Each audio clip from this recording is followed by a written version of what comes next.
depuis la chute d'Adam, le message a toujours été que c'est par l'effusion du sang que Dieu justifie les pécheurs. Dans l'Ancien Testament, c'était symbolisé par les offrandes, les sacrifices des animaux, mais ces sacrifices ne pouvaient pas ôter le péché. Ces sacrifices étaient l'image du sacrifice du Seigneur Jésus-Christ et de son œuvre à la croix. Mais néanmoins, à travers les siècles, l'appel de Dieu n'a jamais changé. C'est adressé aux pécheurs, éloignés, égarés, dépravés, et l'appel est toujours de venir à Christ dans sa grâce et par son offrande à la croix. Je souligne ici le titre « L'appel de l'Évangile » parce qu'il y a beaucoup qui regardent Ésaïe 55 comme une offre. Ils disent que le salut est offert gratuitement à tous. Et c'est comme ça qu'ils présentent l'Évangile comme une offre que Dieu fait aux pécheurs et c'est aux pécheurs maintenant de répondre.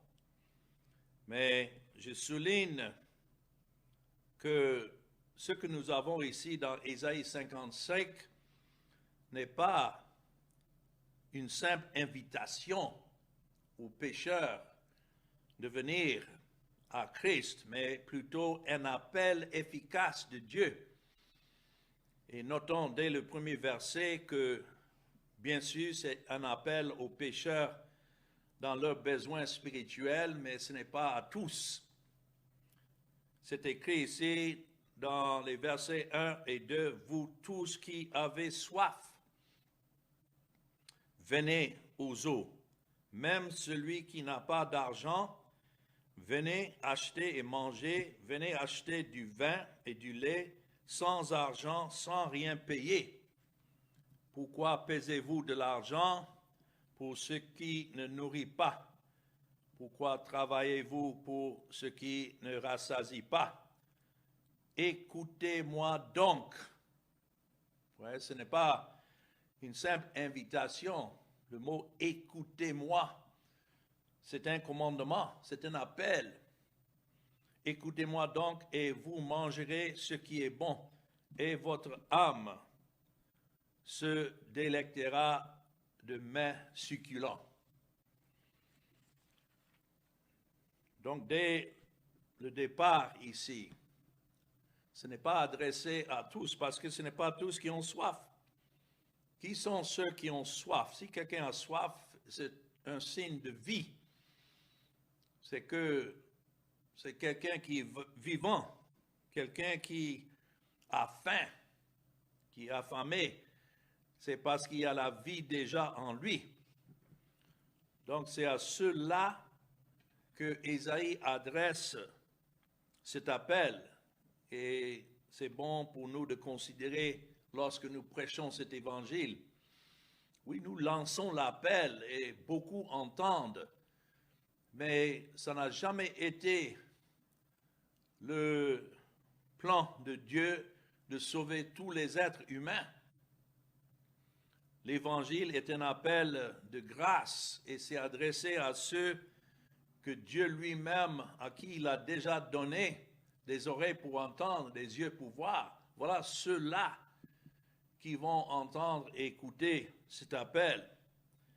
Et c'est à ceux-là que nous adressons le message de l'Évangile. C'est comme Christ avait lui-même donné cet appel dans Matthieu chapitre 11 et le verset 28.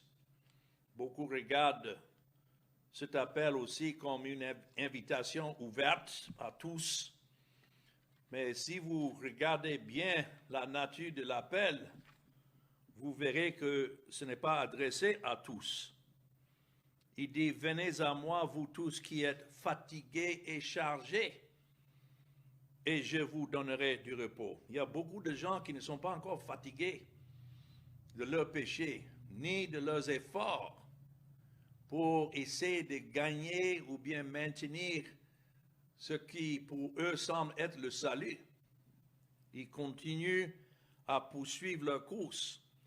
Mais ici, l'appel est adressé à ceux qui sont fatigués et chargés de leurs péchés. Et Christ dit, je vous donnerai du repos. Le repos, c'est lorsqu'il donne des yeux pour contempler son œuvre. Et le fait qu'il est venu dans le monde pour sauver le pire des pécheurs, bien sûr.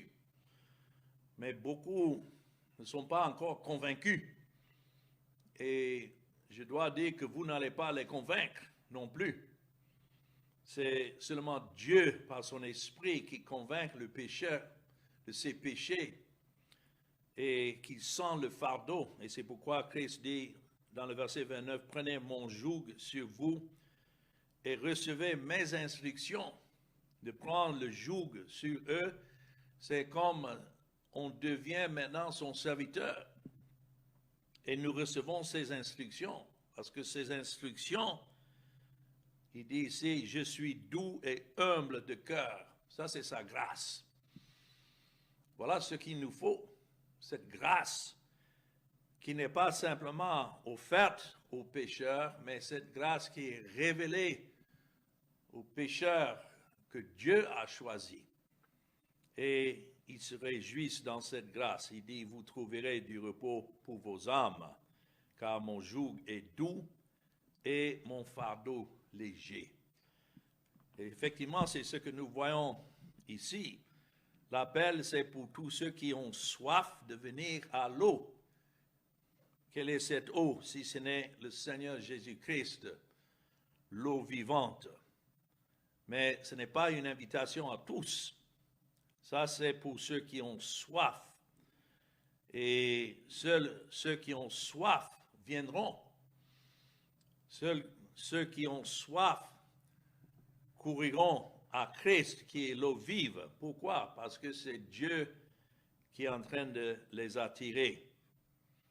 Et la manière de venir, ouais, c'est un appel ici aux pécheurs dans le besoin spirituel, mais il ne faut pas venir avec vos propres mérites, ni pensant que le fait de venir, c'est ça qui fera que Dieu vous fera grâce. Ici, c'est comme un marché qui est représenté, un marché où vous allez acheter et manger sans rien payer. Vous voyez ça dans le verset 1? Donc, ceux qui viennent, qui entendent cet appel, sont ceux qui n'ont rien. D'abord, c'est pourquoi c'est gratuit. Qu'est-ce que l'homme peut donner pour le salut de son âme? Il est pécheur, il n'a rien à donner à un Dieu saint. Et c'est pourquoi cet appel est précieux, parce que c'est gratuit. L'argent ou bien les efforts humains ne peuvent pas servir à quoi que ce soit. Ici, c'est une question de venir à Christ et se reposer dans son œuvre qu'il a accomplie. Ouais, quand quelqu'un a soif, tout ce qui est nécessaire pour un pécheur assoiffé, c'est dans l'eau. Ce n'est pas le fait de prendre le verre ou autre et puis boire, l'émotion de boire, c'est ça, ce n'est pas ça qui sauve, c'est l'eau qui est nécessaire. Et c'est pourquoi Dieu pose cette question, pourquoi dépensez-vous de l'argent pour ce qui n'est pas du pain ou de l'eau? Rien de ce que nous pouvons offrir à Dieu ne peut sauver notre âme. Mais Dieu pose la question parce que l'homme est têtu. Il va imaginer que même si Dieu fait la plus grande partie, que lui, il a quelque chose à contribuer. Mais Dieu pose la question, pourquoi est-ce que je dépense de l'argent pour ce qui ne peut pas satisfaire? Qu'est-ce que l'homme peut offrir à Dieu pour que Dieu soit satisfait dans sa sainteté et sa justice?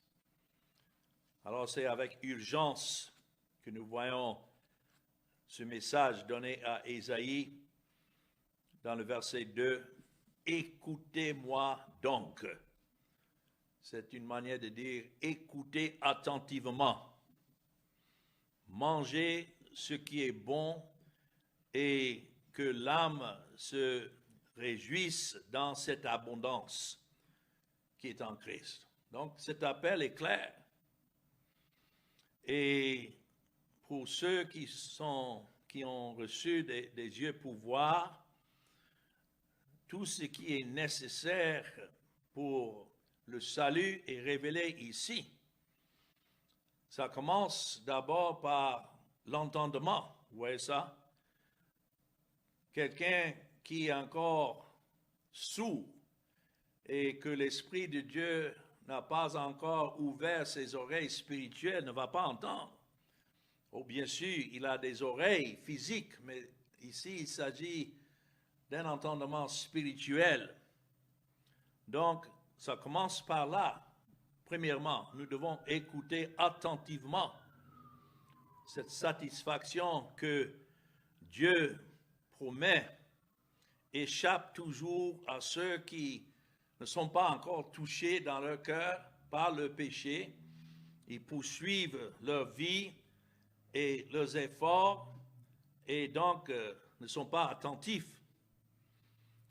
Cette attention vient seulement de l'Esprit de Dieu. Et si nous sommes à Dieu, nous pouvons tous témoigner que, oui, pendant un certain temps, on lisait la Bible, on écoutait différentes sortes de prédications et on était occupé par nos efforts à satisfaire à Dieu, à lui plaire, jusqu'à ce que Dieu nous a arrêtés.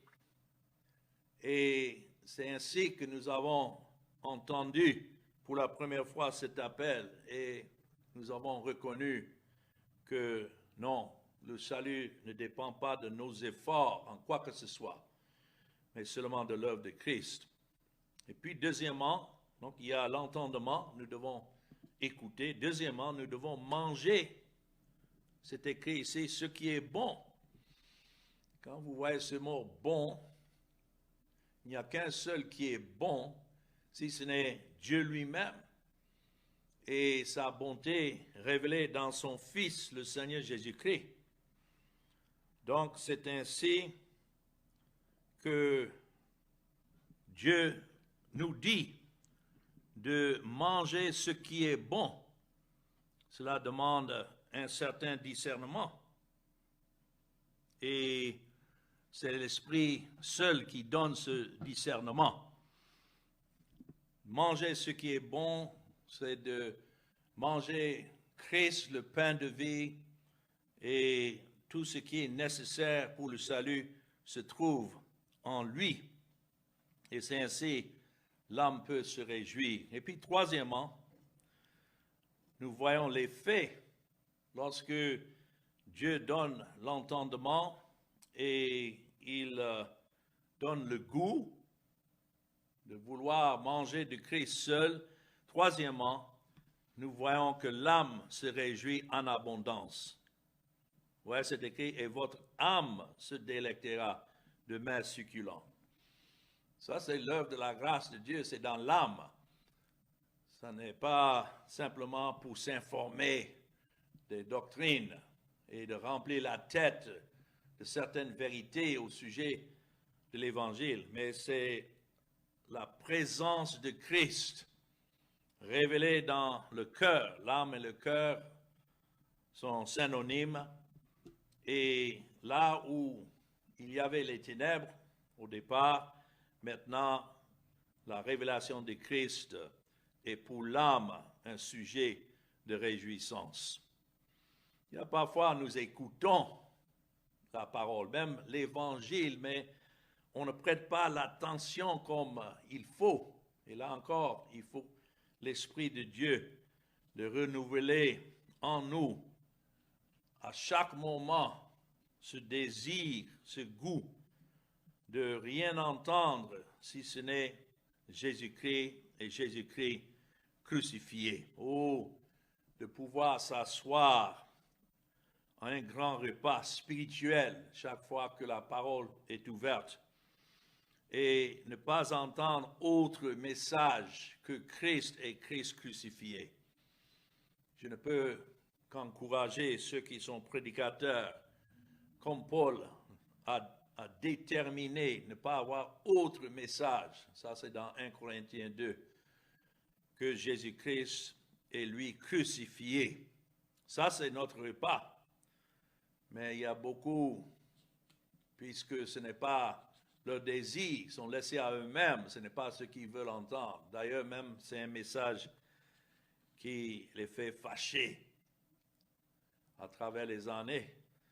J'ai eu de temps en temps ceux qui m'écoutaient pendant un certain temps, après qu'ils disaient, mais ça c'est le seul message que vous avez? Est-ce que la Bible n'a pas d'autres sujets? Et je peux répondre avec assurance, non. La Bible n'a pas autre sujet que Christ et lui crucifié. Maintenant, dans les versets 3 à 5, nous avons un deuxième aspect de cet appel et les qualités de cet appel. C'est un appel à entendre et à contempler. Nous avons vu ça dans le mot écouter attentivement. C'est de contempler les bénédictions de Dieu en Christ. Paul, en écrivant aux Éphésiens, a parlé de ces bénédictions spirituelles dans Éphésiens chapitre 1, avec cette exclamation, béni soit le Dieu le Père de notre Seigneur Jésus-Christ, qui nous a bénis de toutes sortes de bénédictions spirituelles dans les lieux célestes en Christ. En chaque partie, il dit en Christ. Et quand vous continuez à lire, vous voyez, il parle de notre élection avant la fondation du monde, en Christ. Ça, c'est une bénédiction spirituelle. Beaucoup n'aiment pas entendre ce message de l'élection, de la grâce. Ceux-là sont encore aveugles. Leurs oreilles n'ont pas encore été ouvertes pour entendre cet appel. Mais ceux qui entendent l'appel, lorsque Dieu les appelle, ils reconnaissent que cet appel vient d'une élection avant la fondation du monde, pour que nous soyons saints et irrépréhensibles devant lui, nous ayant prédestinés dans son amour à être des enfants d'adoption par Jésus-Christ selon le bon plaisir de quoi? Sa volonté. Pas notre volonté, sa volonté. À la louange de la gloire de sa grâce qui nous a accordé en son bien-aimé. En lui, nous avons la rédemption par son sang, la rémission des péchés selon la richesse de sa grâce. Tout cela est reflété ici dans cet appel que nous lisons de goûter ce qui est bon. Mais encore, ouais, c'est répété dans le verset 3, dans Ésaïe 55, prêtez l'oreille et venez à moi. Comment est-ce que nous savons qu'un pécheur a des oreilles ouvertes? C'est parce qu'ils viennent à Christ. Christ a dit, tous ceux que le Père m'a donnés viennent à moi. Et voilà l'appel. Écoutez et votre âme vivra. Je traiterai avec vous une alliance éternelle. Ça, c'est l'alliance qui est dans le sang de Jésus-Christ. Isaïe prophétise ici cette alliance qui devait être établie par le sang de Christ lorsqu'il devait venir dans ce monde. Mais il dit, pour rendre durable mes faveurs envers David. David était déjà mort au moment où Isaïe prononce ces paroles. Mais il parle de cette postérité que Dieu avait promise à David et des reins de David, le Christ devait venir. Ces faveurs en Christ Voici, il dit, je l'ai établi comme témoin auprès des peuples, comme chef et dominateur des peuples. Voici, tu appelleras des nations que tu ne connais pas, et les nations qui ne te connaissent pas accourront vers toi. Cela nous montre que cet appel que Dieu donne n'était pas simplement pour les Juifs, mais Juifs comme païens. Il a ses élus dans toutes les nations, et ceux-là accourront vers lui. Pourquoi? C'est écrit verset 5, à cause de l'Éternel ton Dieu. Pourquoi il y en a qui écoutent, pourquoi il y en a qui entendent, pourquoi il y en a qui viennent à Christ, notons, à cause de l'Éternel, leur Dieu, du Saint d'Israël, qui te glorifie. Alors c'est un appel ici à contempler les bénédictions de Dieu en Christ, quand il dit, je ferai avec toi une alliance éternelle. Les grâces sûres promises à David, Dieu a promis cette alliance et il devait l'accomplir pour sa gloire et sa gloire seule. Et c'est en Christ seul que ces bénédictions sont données. Christ a dû venir. Bien sûr, tout cela a été ordonné avant la fondation du monde, mais ça a exigé à ce que Christ vienne et qu'il vit sa vie selon la loi et la justice de Dieu, sans péché, et qu'il donne sa vie afin que la loi et la justice de Dieu soient satisfaites. C'est dans l'œuvre de Christ et non pas nos œuvres. Ce n'est même pas dans le fait de venir. Il y a beaucoup qui aiment mettre l'accent sur la manière de venir et comment venir. Et tout l'accent est sur cette action de venir, non? Toute l'attention est sur celui qui appelle et que ceux qui viennent sont attirés assurément par celui qui les appelle. C'est à cause de l'Éternel, ton Dieu, et du Saint d'Israël, car il l'a glorifié. Dieu a glorifié son Fils. Et c'est pourquoi ceux qui viennent de tout part. Et puis, troisièmement, dans les versets 6 et 7, c'est ainsi que nous voyons que c'est un appel à jouir du pardon de Dieu en Jésus-Christ. Verset 6 nous dit, cherchez l'Éternel pendant qu'il se trouve. Invoquez-le tandis qu'il est prêt. Que le méchant abandonne sa voie et l'homme d'iniquité ses pensées. C'est tout ce que nous sommes, des êtres d'iniquité. Mais l'appel ici, c'est d'abandonner notre voie, c'est-à-dire la pensée de pouvoir nous améliorer par nos efforts, abandonner cela, reconnaissant que nous ne sommes que des êtres d'iniquité, non seulement en ce que nous faisons, mais en ce que nous pensons. Vous voyez ça? Et l'homme d'iniquité, ses pensées, qu'il retourne à l'Éternel et qui aura pitié de lui. Voilà pourquoi cet appel, c'est de jouir du pardon de Dieu en Jésus-Christ, à notre Dieu qui ne se lasse pas de pardonner. Oh, quel beau message, cet appel, cet évangile, que nous n'allons pas chercher l'Éternel en vain, mais que Dieu nous ayant fait connaître notre besoin spirituel et nous avons soif de lui.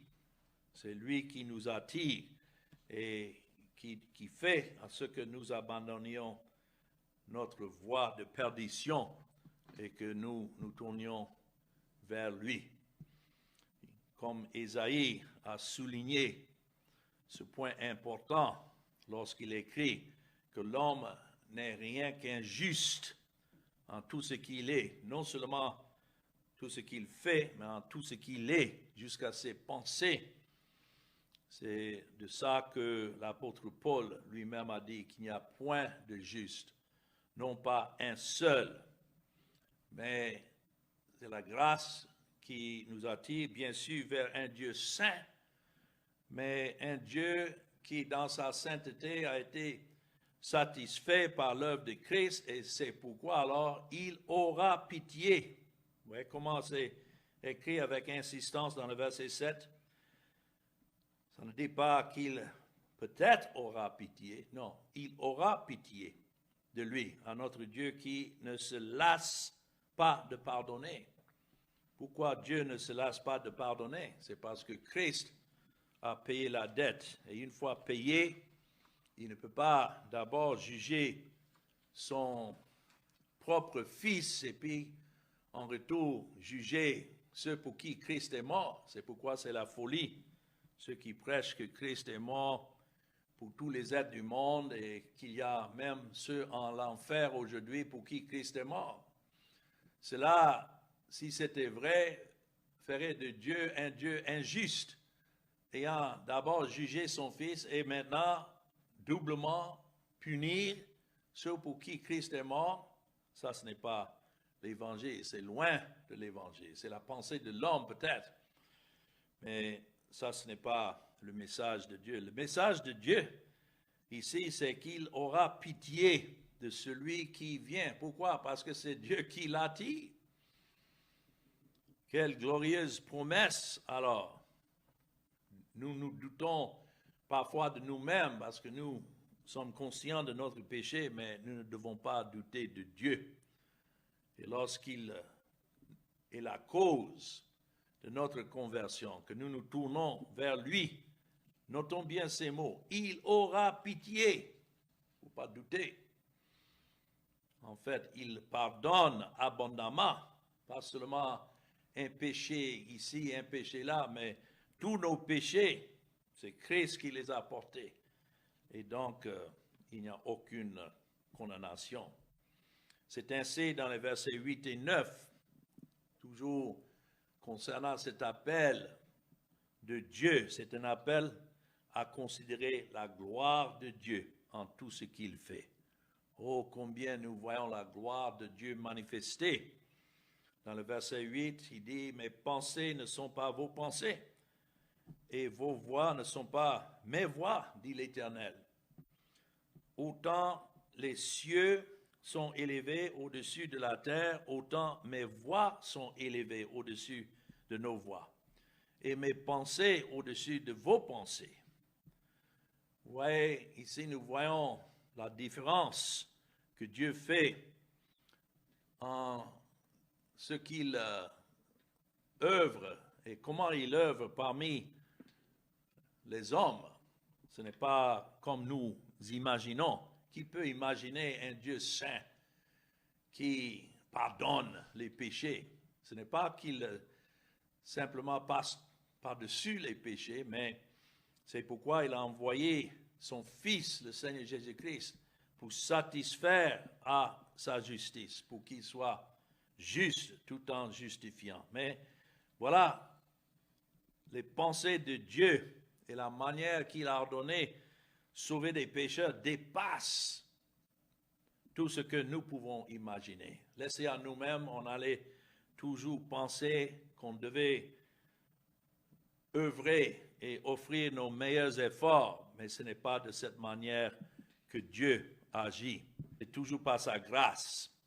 Et c'est pourquoi Dieu dit ici, il ne faut pas penser que je suis comme vous. C'est ça le problème dans le monde aujourd'hui. Chacun fait une image, il imagine la manière que Dieu est, et donc il poursuit sa vie selon cette image. Mais nous sommes dépravés. Ce n'est pas à nous de concevoir comment Dieu est. Nous avons besoin de sa révélation, et cela à travers la parole de Dieu. Parce que la différence et la distance entre Dieu et nous qui sommes des hommes est aussi élevée que les cieux de la terre. Et cela n'est pas pour nous décourager, de le chercher, mais pour nous garder humbles dans notre recherche, sachant que si nous pouvons atteindre à Dieu dans nos esprits, nos âmes, ce n'est pas à cause de quelque chose en nous, mais plutôt c'est Dieu, par sa main, qui a pris des pécheurs tels que nous sommes et qui les porte dans le sein de son Fils, le Seigneur Jésus-Christ, qui est venu pour payer leur dette. Voilà comment cette distance et cette différence entre Dieu et le pécheur maintenant est rapprochée. C'est par la réconciliation dans le sang du Seigneur Jésus-Christ. S'il y avait d'autres manières de pouvoir s'approcher de Dieu, Christ ne serait pas venu.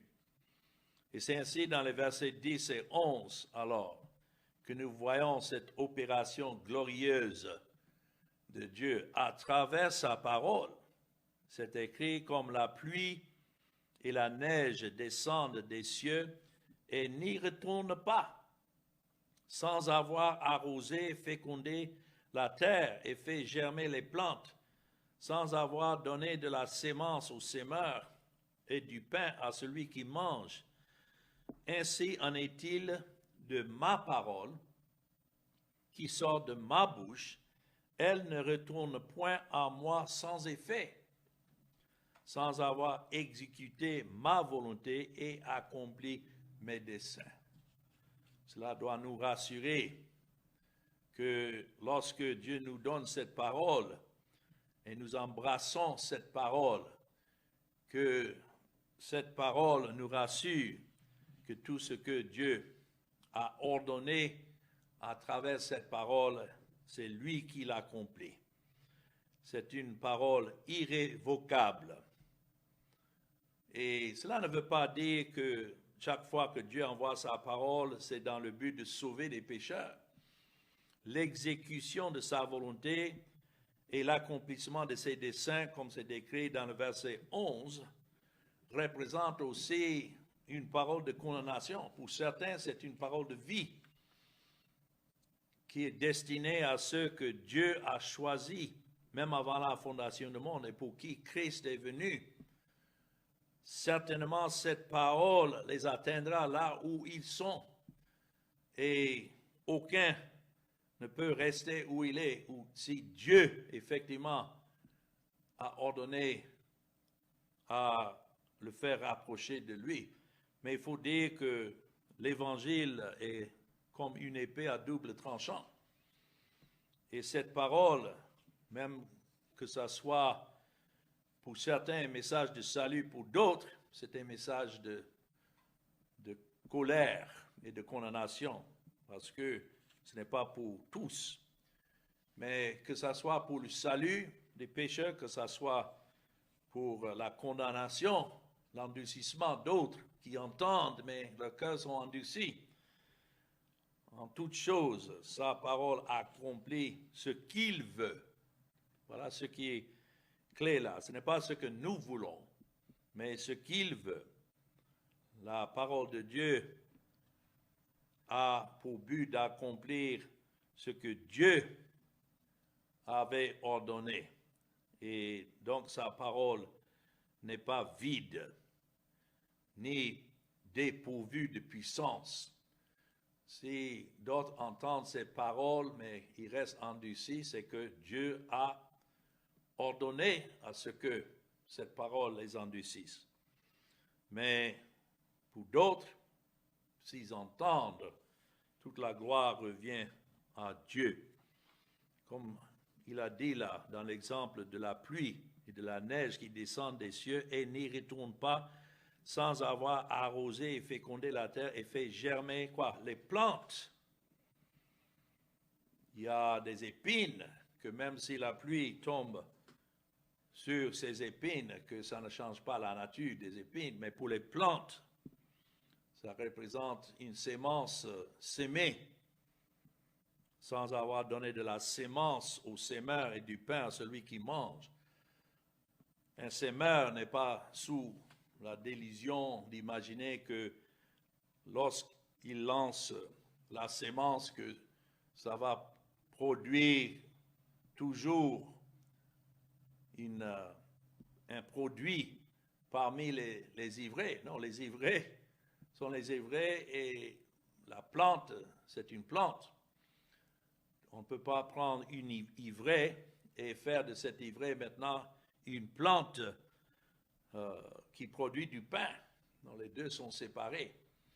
Donc, lorsque nous prêchons l'Évangile, nous sommes reconnaissants de ce fait que, oui, la sémence, c'est Christ, c'est sa mort, mais il faut savoir que cette sémence est sémée parmi les ivraies, ceux que Dieu a ordonné et laissé à eux-mêmes.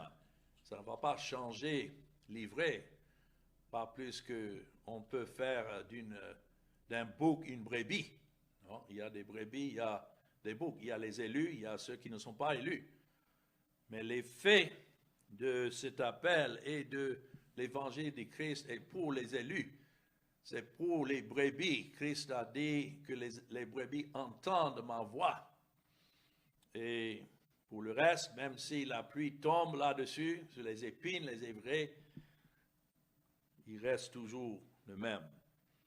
Puis pour terminer dans les versets 12 et 13, c'est ici que nous voyons que cet appel de l'Évangile est un appel à la joie et à la restauration. Même si pour d'autres, ce message est un sujet de discussion et de débat quand on parle du fait que Dieu est souverain et que le salut est entièrement entre les mains de Christ et dans son œuvre seule, sans la contribution de l'homme.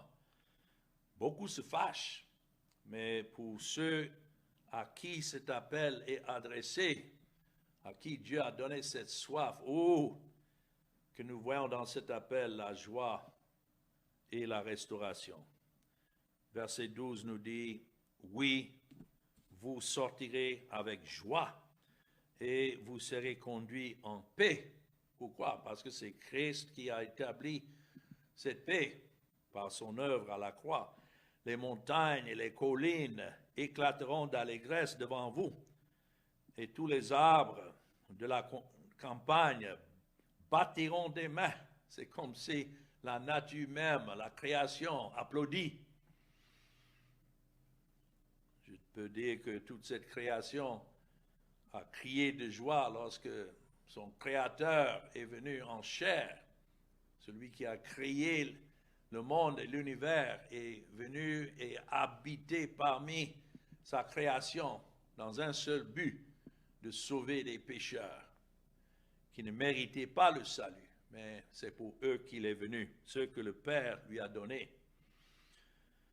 Et alors, verset 13, au lieu de l'épine s'élèvera le cyprès, au lieu de la ronce croîtra le myrte, et ce sera pour l'Éternel, une gloire, un monument perpétuel, impérissable.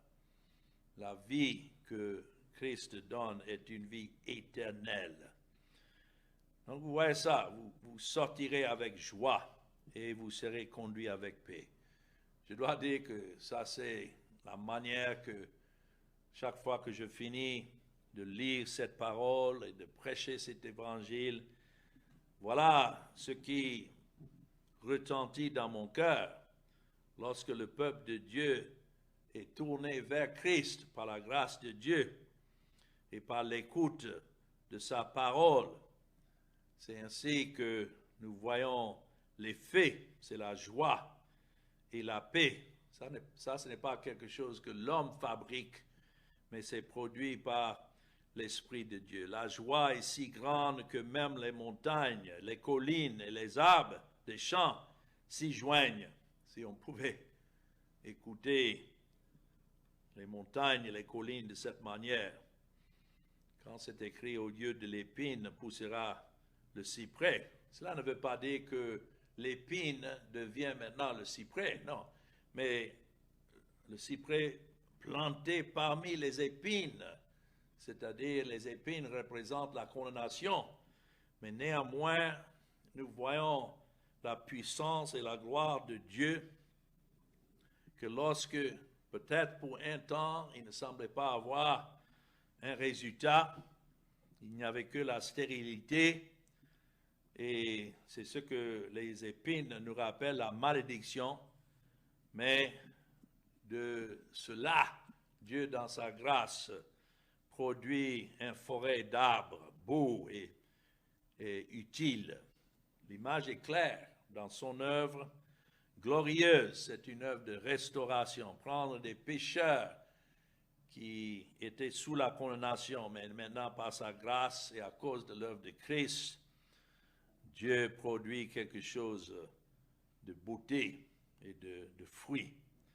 Et notons, c'est pour l'Éternel que cela est fait. Vous voyez ça dans le verset 13, et ce sera pour l'Éternel une gloire. L'homme n'a pas à se glorifier, mais c'est l'Éternel qui prend plaisir dans le salut des pécheurs qu'il a ordonné. Et tout cela pour sa gloire, et c'est pour toujours. Ici, c'est un signe que Dieu ne peut jamais retrancher sa grâce de ceux des pécheurs à qui il a ordonné cette grâce, parce que l'œuvre de Christ est sûre et certaine, c'est pour toujours. Quel beau message, n'est-ce pas? Alors que le Seigneur nous donne des oreilles pour entendre et qui nous donne cette faim et cette soif pour Christ et Christ seul. Amen.